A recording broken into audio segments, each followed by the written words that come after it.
I've got about 1/5 of the seats here in business class today on this 5-hour flight to Singapore. I'm in 1K, Tonya's on the other side, and the other 3 kids are at the back.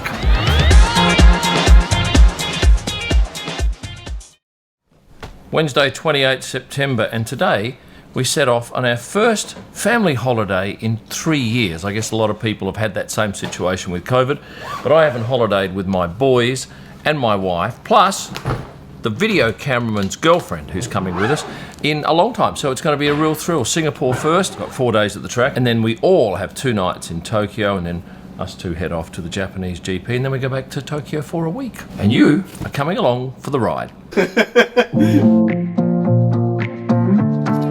The last time I went to a Grand Prix was Melbourne. I had a great time. This one I'm going to get autographs and selfies with all the F1 drivers, and I'm...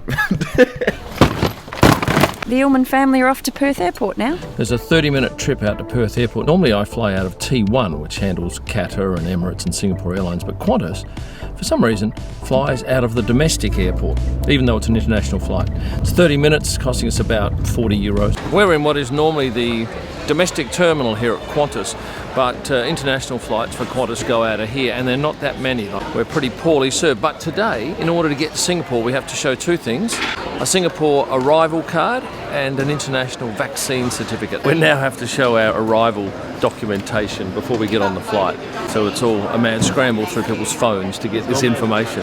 5 minutes on and they're still looking for these documents for Singapore.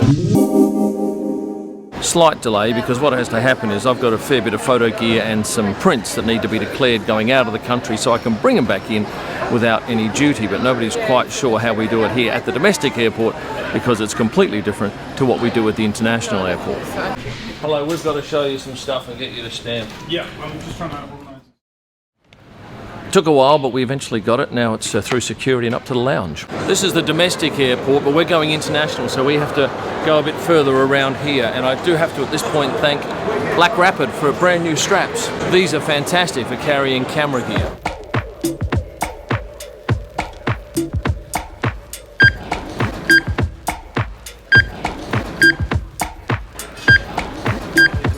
Hello. It's 10 a.m, the bar's open. In fact, the bar in this lounge never closes, and I've just found that they have Southern Comfort.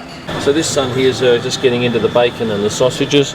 We have some eggs over here and mushrooms, and this is very hard to get overseas. This is Australian Vegemite. We love it. And there's an outdoor area here which is quite lovely. Look at this, it's a wellness room. I didn't even know what this thing was, but it's really quite spacious, and I guess you just... What do? Lie down? Sit around? I've got the whole place to myself anyway.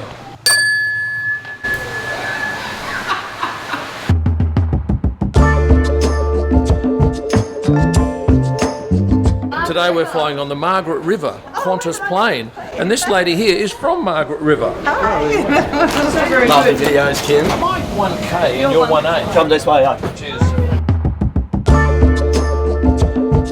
This is seat 1K on Qantas's A330-200 aircraft. We've got our amenities kit, nice pouch, and in it 3 very small containers of potions from Latia, which is an Australian Indigenous company, I believe. Also got socks and some eye shades. Let me tell you about this seat. When it turns into a lie-flat bed, it goes quite low to the ground. But having seat 1K is great because I've got this extra leg room down the bottom here. But if I go back to 2K, there's slightly less leg room. I got offered a juice, a water or a champagne, so I took the water at this stage. And today we've got French champagne along with a host of other wines and beverages.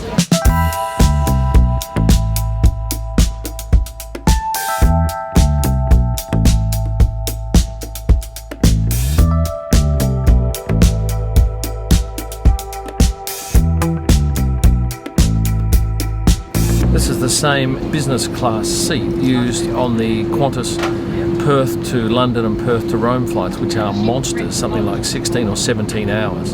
And yes, when you get on, there's a bottle of water waiting for you. There's a reasonable sized screen here. There's in-seat electricity. The controls for the seat are here on the right-hand side. It's 1:14 p.m. We're still about 3,400 kilometres away from Singapore, and we've just been served some beautiful almonds and I've got a Glenlivet. I don't often drink single malt scotch, but they've got a bottle of it on board, and it would be wrong not to taste it. I was expecting to get Wi-Fi on this flight because I regularly get it when I fly internally with Qantas in Australia, but it's disabled for overseas flights. I'm happy. I've got a vodka with gin recommended by this lady here. I'm looking out the window here and we're just about to cross the coastline of Western Australia to leave Australia en route to Singapore, and I'm just enjoying a meal. First up, my appetizer, or as we'd say in Australia, entree, was a cold chicken dish with some salad and the most delightful Japanese sesame dressing. I'm going to give that 8 out of 10. The main course, I had a steak with some magnificent mashed potato and some veggies. It was pretty tasty.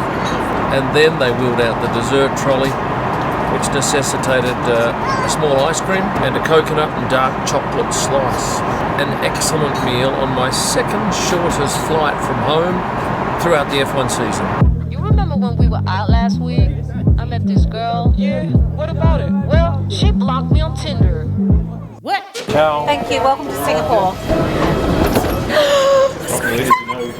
Can't believe I'm here. I watched Apocalypse Now. Oh, I love that movie. It's awesome. I could sleep on the plane, and it was a very, very nice seat, and the food was really good. Did you get the good food? Yeah, it was good food, wasn't it? Yeah, I loved it.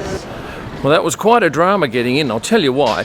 I am a Singapore resident because I've got a company here, and I'm also an Australian passport holder, and I filled in the form that you have to fill in to come into the country for COVID under my Australian passport, and they said, no, you have to do it under your Singapore residency card. So that took about 10 minutes, and we picked the dud queue. But anyway, we're finally through now. Tonya, Tyler and Bree have grabbed all the luggage, and they've headed into town, so we just got to go straight to the cab rank and scoot it into the city. We were quite fortunate to save some time with the taxis because this cabbie only takes cash, and we had cash, and nobody else in the queue did.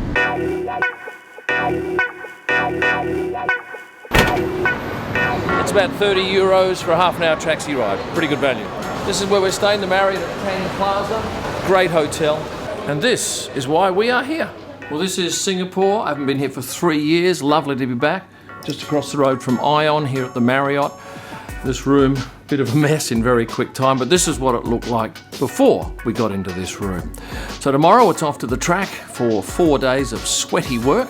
I do hope you'll be following me on Instagram and on YouTube on Monday or Tuesday. You'll find a new video, and I look forward to your company then. So I came down looking for this, and I wasn't sure what room number Kim and Tonya were, and I thought if I came down and just listened as I walked around the hallway, I'd be able to find them. And the third door I walked past, I heard, "Oh!" and I stopped in my tracks and I went, "That's my dad."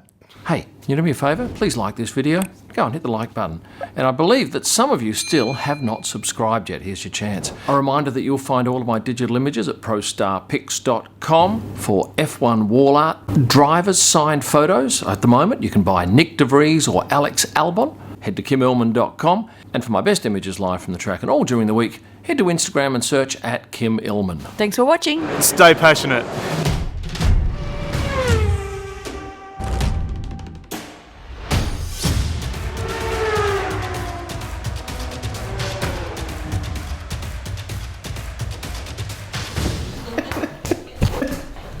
It's a cry for attention.